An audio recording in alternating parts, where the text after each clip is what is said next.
Assalamualaikum warahmatullahi wabarakatuh.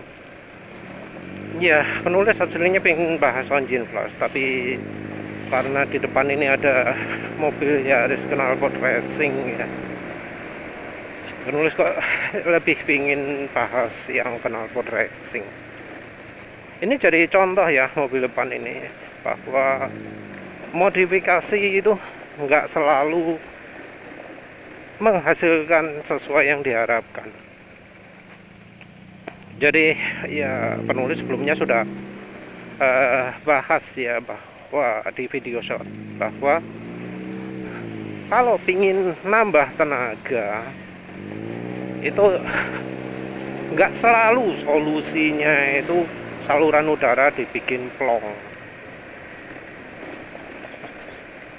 Ada dua penyebab ya. Yang pertama adalah kondisi pemakaiannya, yang kedua adalah desain dari pabrikannya. Penulis ya sudah lama punya teori bahwa pabrikan luar itu kalau tuning nggak pakai bensin Indonesia, dan ini menyebabkan kendaraan di Indonesia itu AFR-nya terlalu kering ya, sehingga terjadi problem mesin panas, terus tenaga nggak keluar, untuk nanjakan nggak enak, terus pemaneh ngelidik gitu ya, karena AFR-nya terlalu kering untuk bensin Indonesia. Jadi kalau saluran udara dibesarkan, baik yang saluran udara masuk ke mobilnya atau keluarnya, yang terjadi adalah tenaga nggak bisa keluar.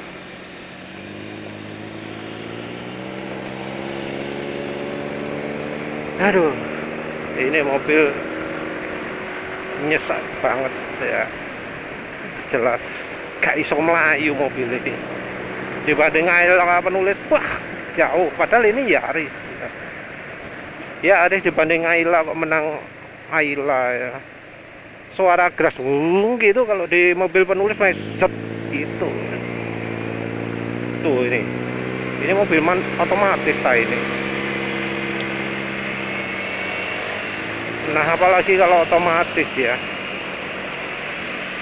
otomatis itu RPM-nya rendah, ganti giginya seringnya. Kalau dalam mode ekonomi, mau itu yang CVT ataupun yang model konvensional,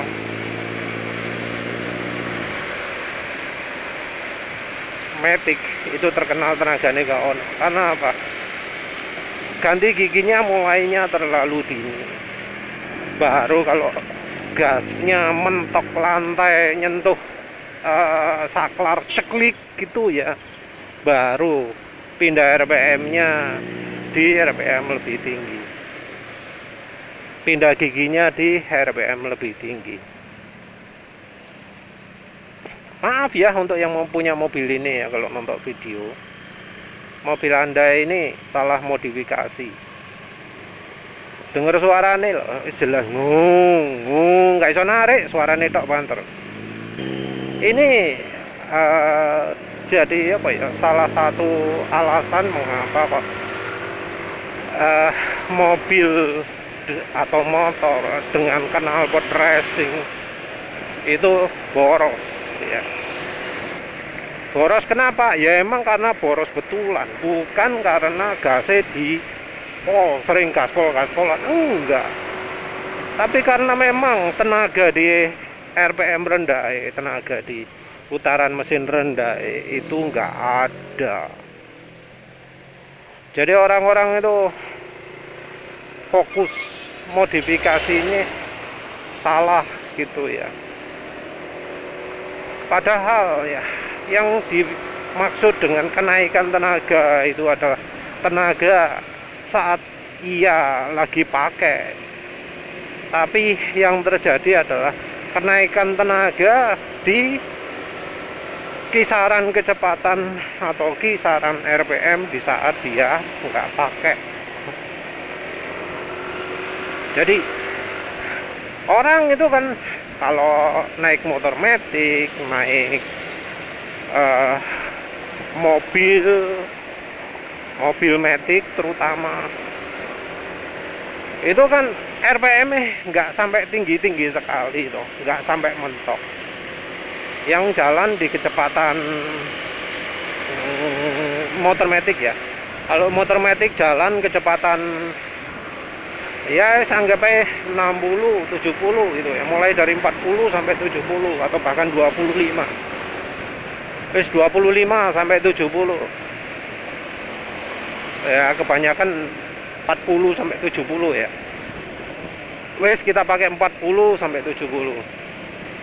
Kisaran kalau RPM anggap aja mulai dari 4.000 sampai berapa? 6.000 atau 7.000. 4.000 sampai 7.000. Untuk mobil mau yang manual atau matic, butuhnya yang RPM mulai dari 1.500 sampai 3.000 maksimal. Biasanya 2.500 lah kalau kebanyakan. Seperti itu. Nah, knalpot racing di motor matic bikin tenaganya lebih jos. Kapan? Di kecepatan 90-100. Di mobil bikin tenaga keluar jos kapan? Di atas 5.000 RPM. Sebuah hal yang sia-sia ya. Awang pakainya tiap hari. Kecepatan maksimum 70. Kecepatan di antara 40 sampai 70. Kalau untuk mobil antara 1.500 sampai 3.000. Itu dipaksa pakai modifikasi yang membuat tenaganya hancur di kecepatan tersebut. Ya jadi sebuah ironi ya.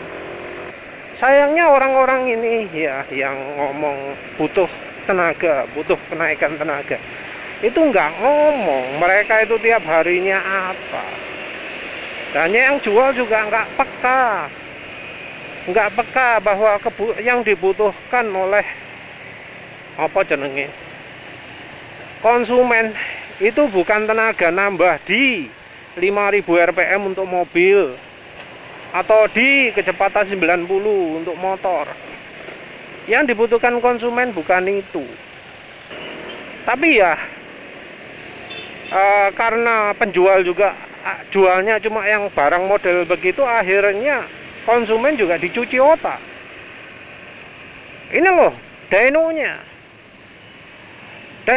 lihat tenaga nambah nih, angkanya itu loh lebih gede kan, padahal angka lebih gede itu di kisaran RPM atau di kecepatan yang konsumen nggak pernah pakai.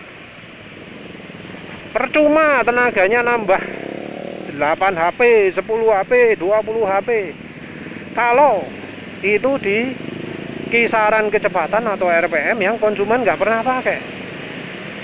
Apalagi ketika peningkatan itu diiringi dengan penurunan kemampuan kendaraan di RPM yang justru konsumen sering pakai. Percuma kalau di mobil tenaga di 5.000 RPM naik tapi tenaga di 2.000 RPM turun. Itu kerugian besar itu.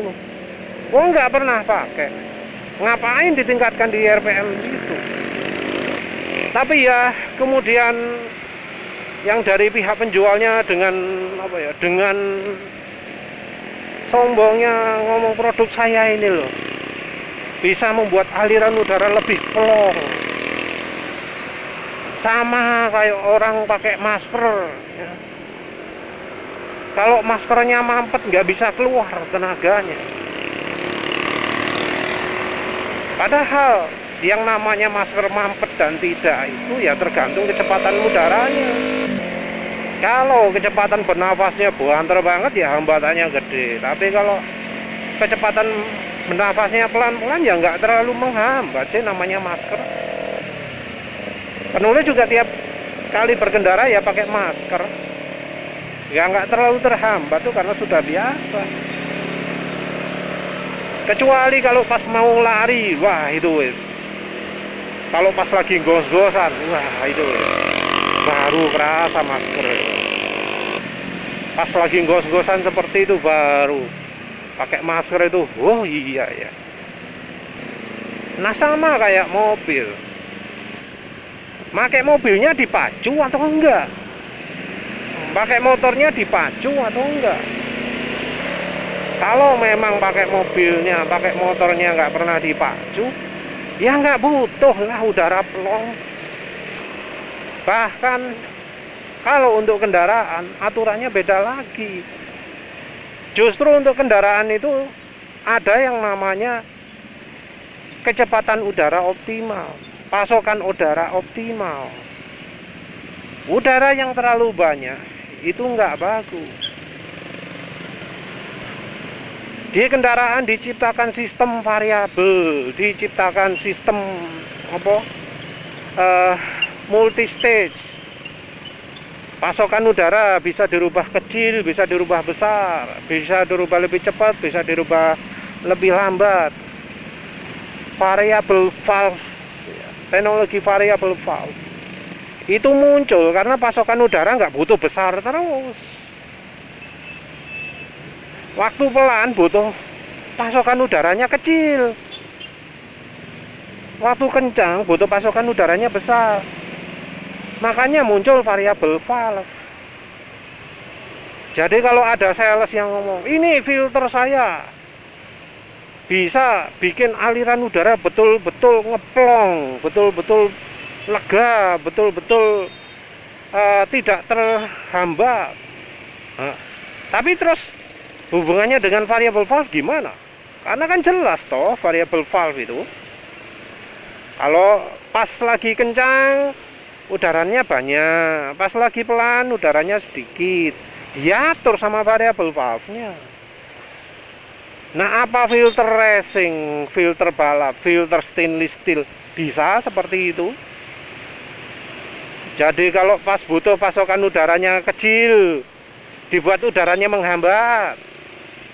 Pas butuh aliran udaranya besar, filter udaranya dibuat ngeplong. Apa bisa seperti itu? Kan cuma bisa plong tok, lebih banyak tok, nggak bisa ngurangin kan. Nah, padahal variable valve tujuannya mengurangi pasokan udara, dan kalau di RPM rendah nambah pasokan udara kalau di RPM tinggi. Nah, tapi konsumen ya entah mengapa ya tahu ada sistem variable valve, masih yakin sekali bahwa kalau tenaga oke, itu butuh pasokan udara yang berlebihan, yang super gede. Akhirnya muncul aliran, wah wes udara masuk digedekan, udara keluar digedekan. Sak gede-gede ini pakai pipa besar sekali untuk udara masuk dan keluar. Dan yang terjadi apa? Memang sih banyak yang ngomong, oh iya enak tarikannya, wah jadi jos gitu ya. Jadi enak, jadi mantep banget. Padahal ya itu nggak pernah diukur ya, nggak pernah bandingkan. Saat dyno juga yang dilihat cuma tenaga puncak, tenaga di RPM atas. Padahal dia orangnya pakainya di RPM rendah. Hasil dyno untuk RPM rendahnya nggak dilirik belas, wis. Padahal penting juga dipikir. Kalau berkendara RPM 5.000 terus, kalau mobil 6.000 terus. Atau kalau naik motor kecepatannya selalu 100 terus. Kan di dyno tuh ada toh data RPM rendahnya. Kok nggak ditelok? Kok nggak dilirik? Kok nggak dilihat? Padahal bisa dibandingkan. Loh, ini loh ya tenaganya kalau RPM rendah turun. Kelihatan itu di dyno, tapi orang nggak lihat, orang nggak ngelirik, orang nggak perhatikan. keluhan bahwa oh iya sekarang jadi boros, emang boros dulu 1:16, sekarang 1:12 gitu ya. Emang sih sekarang jadi suka gaspol-gaspolan, padahal yang enggak, makanya sama jadi lebih boros karena ya memang performa kendaraan di kecepatan yang ia pakai jadi turun karena tenaga di RPM tersebut, di kecepatan tersebut turun. Performa kendaraan, efisiensi pembakaran turun. Jadi kalau misalnya ada hasil buruk karena pakai knalpot racing, pakai filter racing, pakai saluran hawa yang amit-amit gede nih, pakai filter udara jumbo ya. Itu wajar. Karena apa? Ya karena yang dioptimalkan bukan di kisaran kecepatan atau kisaran RPM yang ia pakai sehari-hari. Nggak cuma apa ya, mubazir ya, tapi merugikan. Sudah keluar uang jutaan atau puluhan juta, tapi malah tidak mendapatkan hasil sesuai dengan yang diinginkan. Padahal aslinya yang dibutuhkan itu tenaga mantap di RPM 1500 sampai 3000, tapi yang didapat itu justru ya di kisaran tersebut tenaga malah makin berkurang. Orangnya nggak ngerasa tenaganya turun. Karena apa? Karena biasanya diiringi dengan getaran mesin dan deru mesin yang lebih kencang. Kalau di mobil itu suaranya menghasilkan drone sehingga buuuuh gitu ya, sampai kabin juga jadi berisi suara dengung. Kalau untuk motor matic, karena RPM-nya jadi tinggi, suara mesinnya jadi apa? Jadi ngalahkan suara knalpotnya. Oh gitu ya. Rasanya mantep padahal aslinya enggak. Terkesan tenaga makin oke padahal sebenarnya berkurang. Nah, tapi ya itulah. Kalau soal tenaga, orang itu terlalu mengandalkan feeling ya. Wah, feelingnya hebat, feelingnya ya. Padahal peningkatan tenaga di RPM rendah itu juga bisa diukur dengan konsumsi bahan bakar. Samalah juga dengan kalau kecepatan tinggi bisa diukur dengan konsumsi bahan bakar.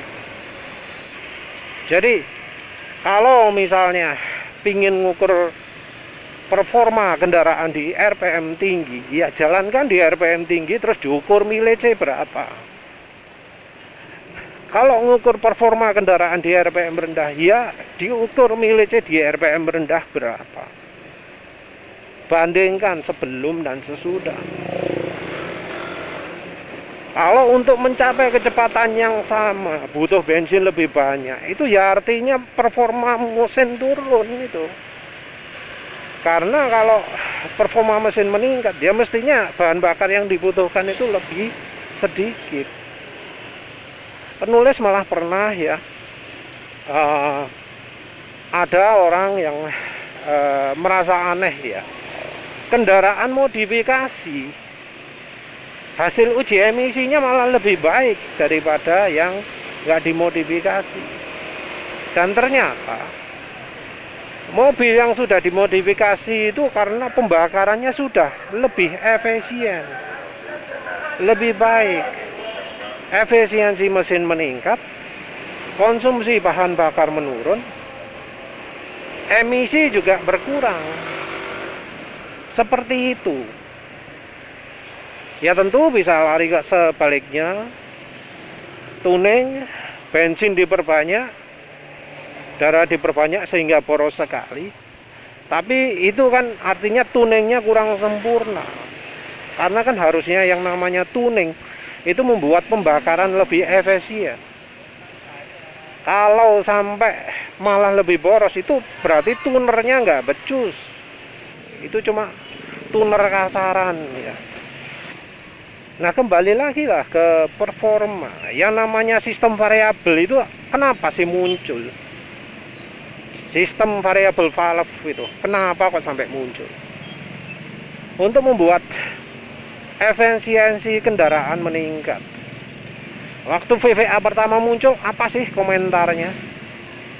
Tenaga bawahnya jadi lebih keluar, tenaga atasnya juga lebih keluar. Jadi kalau sebelumnya tenaga bawah dan tenaga atas itu disunat, dikompromi, begitu pakai VVA yang bawah bisa lebih optimal, lebih mantap, lebih keluar tenaganya. Yang tinggi juga bisa lebih optimal tenaganya, nggak harus kompromi lagi, nggak harus disesuaikan lagi. Yang kendaraan knalpot racing tadi, Mio knalpot racing tadi, menurut penulis juga contoh kendaraan yang nggak sip ya. Dari suaranya jerengong besar tok, tapi nggak laju pak motornya. Yang contoh mantep itu yang tadi ada, entah bisa kelihatan di video atau enggak, Honda Revo ya, baru kerasa masker.